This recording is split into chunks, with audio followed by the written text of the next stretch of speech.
बच्चों, आज हम पढ़ने जा रहे हैं आरोह भाग 2 के गद्य खंड का चतुर्थ पाठ, जिसका नाम है पहलवान की ढोलक, जिसे लिखा है फणीश्वरनाथ रेणु ने। हिंदी के साहित्य में आंचलिक उपन्यासकार के रूप में प्रतिष्ठित फणीश्वरनाथ रेणु का जन्म 4 मार्च सन 1921 में औराही हिंगना, जिला पूर्णिया, बिहार में हुआ था। रेणु जी का जीवन विभिन्न उतार चढ़ावों के मध्य व्यतीत हुआ और साहित्य के अतिरिक्त विभिन्न राजनीतिक और सामाजिक आंदोलनों में भी इन्होंने सक्रिय रूप से भागीदारी निभाई। इन्होंने 1942 के स्वाधीनता संग्राम में भी बढ़ चढ़कर भाग लिया। नेपाल में 1950 के राणाशाही विरोधी आंदोलन में भी इन्होंने महत्वपूर्ण भूमिका निभाई थी। 11 अप्रैल 1977 को पटना में इनका निधन हो गया था। इनकी प्रमुख रचनाएं इस प्रकार हैं। सर्वप्रथम उपन्यास मैला आंचल, परती परिकथा, दीर्घ तपा, कितने चौराहे। इसके अतिरिक्त कहानी संग्रह हैं ठुमरी, अगिनखोर, आदिम रात्रि की महक, एक श्रावणी दोपहरी की धूप, संस्मरण हैं ऋण जल, वन तुलसी की गंध, श्रुत अश्रुत, पूर्व। तो आइए बच्चों, आज पढ़ते हैं फणीश्वरनाथ रेणु द्वारा लिखित पहलवान की ढोलक। प्रस्तुत पाठ में कहानीकार फणीश्वरनाथ रेणु ने ग्रामीण अंचल और संस्कृति का अनोखा चित्र प्रस्तुत किया है। कहानी का प्रमुख पात्र पहलवान, जिसका नाम लुट्ठन था। लेखक ने प्रकृति तथा प्रशासन की मार झेल रहे एक ऐसे गांव का वर्णन किया है जो कि अमावस्या की ठंडी व काली रात में, जहां पर विकास के कहीं भी दर्शन नहीं होते। चारों तरफ सियारों का करुण विलाप और कुत्तों का रोना रात की भयानकता को और भी बढ़ा देता है। और इन विकट स्थितियों में गांव का एक युवक जो पहलवान है, लुट्ठन, वही ढोल पीटकर रात्रि की भयंकरता को चुनौती देता रहता है। उस बेचारे पर भी बचपन से ही दुखों का पहाड़ टूट पड़ा था। जब लुट्ठन 9 वर्ष का था, तभी उसके माता पिता की मृत्यु हो गई थी और अनाथ होने पर बाल्यावस्था में ही उसका विवाह भी हो गया था। उसकी सास के द्वारा ही उसका पालन पोषण हुआ।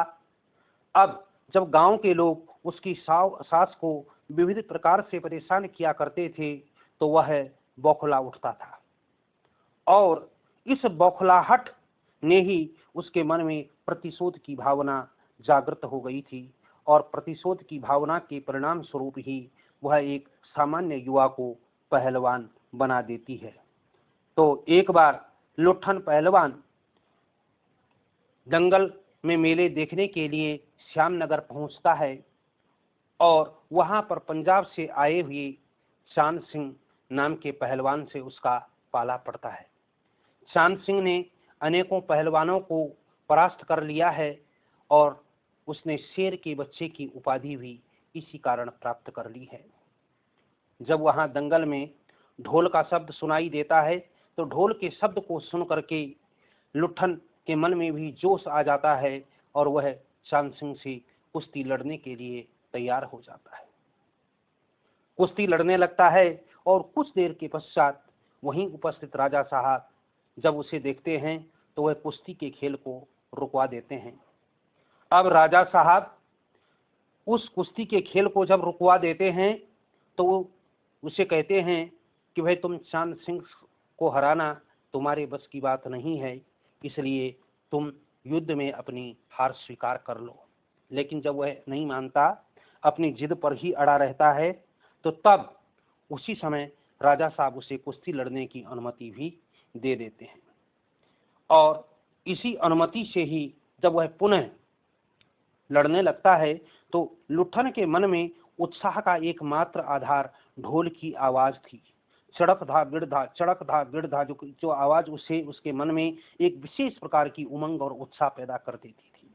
और इसी उत्साह के परिणाम स्वरूप ही आखिरकार लुट्ठन चांद सिंह पर भारी पड़ा और चांद सिंह को उसने परास्त कर लिया। इस दृश्य को देखकर राजा साहब भी बड़े प्रसन्न होते हैं और वह उसे राज पहलवान की उपाधि से पुरस्कृत करते हैं।